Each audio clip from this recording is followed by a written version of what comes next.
नमस्कार मित्रों, आज हम आपके लिए खाटू श्याम जी से जुड़ी एक और सच्ची घटना लेकर आए हैं। कनिका ग्रेटर नोएडा में एक मल्टीनेशनल कंपनी में जॉब करती थी।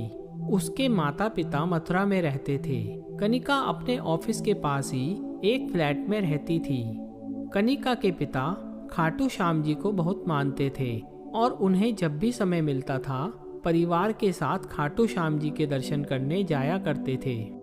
कनिका सुबह शाम दोनों समय खाटू श्याम जी की पूजा करती थी। कनिका क्योंकि अकेली रहती थी इसलिए उसके माता पिता खाटू श्याम जी से प्रार्थना करते रहते थे, हे बाबा हमारी बेटी की रक्षा करना। कनिका को जॉब करते काफी समय हो गया था। उसे जब भी छुट्टी मिलती वह अपने माता पिता से मिलने चली जाती थी। कुछ समय बाद कनिका के पिता ने हरिद्वार जाकर गंगा स्नान करने का निश्चय किया। उन्होंने कनिका से पूछा, पर ऑफिस में ज्यादा काम होने के कारण कनिका ने कहा, आप दोनों चले जाइए, मुझे छुट्टी नहीं मिल पाएगी। कनिका के माता पिता हरिद्वार चले गए। बीच बीच में कनिका उन्हें फोन करके हालचाल पूछती रही। उन्होंने अच्छी तरह गंगा स्नान किया और रात में मथुरा की बस में बैठ गए। कनिका ने सुबह जब फोन किया तो उसके पापा का फोन स्विच ऑफ आ रहा था।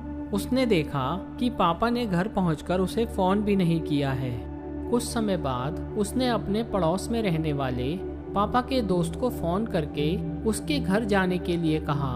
तब उन्होंने बताया कि बेटा आपके मम्मी पापा तो आए नहीं, घर पर तो ताला लगा है। कनिका को चिंता होने लगी। उसने कुछ समय इंतजार किया और वह घर पहुंच गई। दोपहर तक उसके माता पिता नहीं आए। शाम को वह पुलिस स्टेशन गई और अपने माता पिता की फोटो दिखाकर उन्हें सारी बात बताई। तब इंस्पेक्टर ने बताया कि हरिद्वार से आने वाली एक बस का एक्सीडेंट हो गया है। आप रुड़की के अस्पताल चली जाइए, वहीं यह एक्सीडेंट हुआ है। कनिका वहीं रोने लगी। तब उसके अंकल कनिका को समझाने लगे। उन्होंने कहा, रात बहुत हो चुकी है, सुबह 5 बजे हम चलेंगे।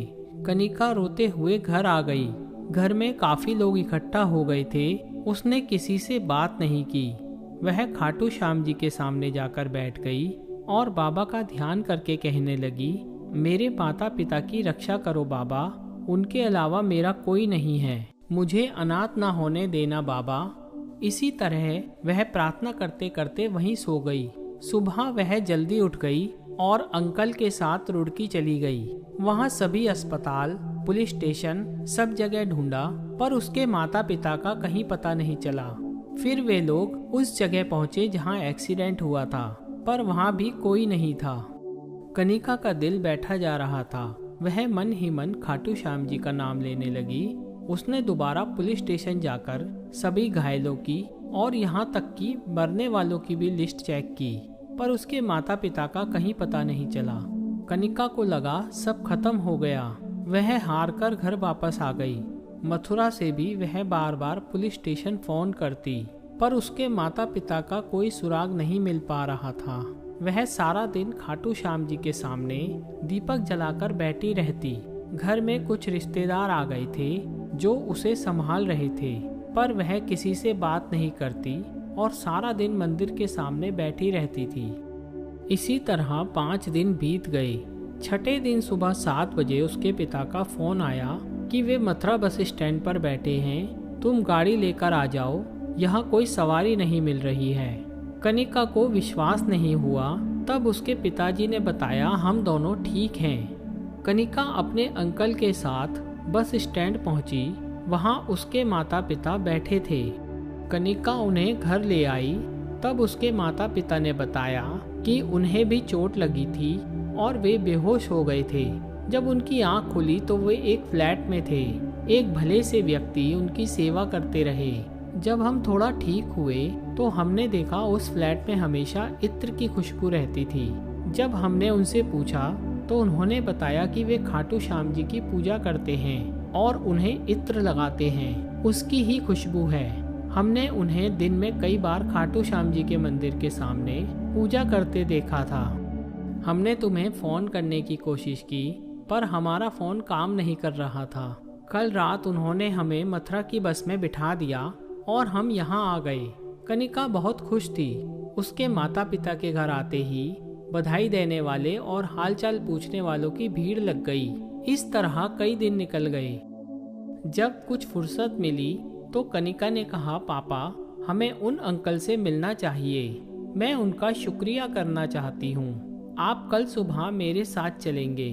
अगले दिन कनिका अपने माता पिता के साथ रुड़की में उसी फ्लैट के पास पहुँच गई। वहाँ जब ऊपर जाने लगे तो गार्ड ने रोका। तब कनिका ने बताया कि उन्हें तीसरी मंजिल पर रहने वाले अंकल से मिलना है। इस पर गार्ड ने कहा, यह बिल्डिंग तो पिछले 1 साल से खाली है, यहाँ कोई नहीं रहता। कनिका ने अपने पिता से पूछा, आप गलत जगह तो नहीं ले आए? तब उसके माता पिता ने कहा, नहीं बेटी, हम इसी बालकनी में बैठकर यहाँ का सारा नज़ारा देखते थे। कनिका ने गार्ड से आग्रह करके तीसरी मंजिल पर चलने को कहा। वहाँ जाकर देखा कि कोई नहीं था। उसके पिता ने जब वह कमरा खोला जहाँ खाटू श्याम जी का मंदिर था, तो उन्होंने देखा वहाँ खाटू श्याम जी का मंदिर है और इत्र की खुशबू आ रही है। कनिका ने कहा, पापा, खाटू नरेश ने खुद आपकी सेवा करके आपको नई जिंदगी दी है। वे खुद आपका सहारा बनकर यहाँ रहे। तीनों की आंखों से आंसू बह रहे थे। उस दिन से उनका श्याम बाबा पर विश्वास और बढ़ गया। हे खाटू श्याम जी, अपने भक्तों पर सदा आशीर्वाद बनाए रखना, यही हमारी प्रार्थना है। जय श्री श्याम। दोस्तों, आपको ये वीडियो कैसी लगी हमें कमेंट बॉक्स में ज़रूर बताएं और इसे अपने मित्रों के साथ शेयर करें। साथ ही हमारे चैनल कथा अमृत को सब्सक्राइब करें। धन्यवाद।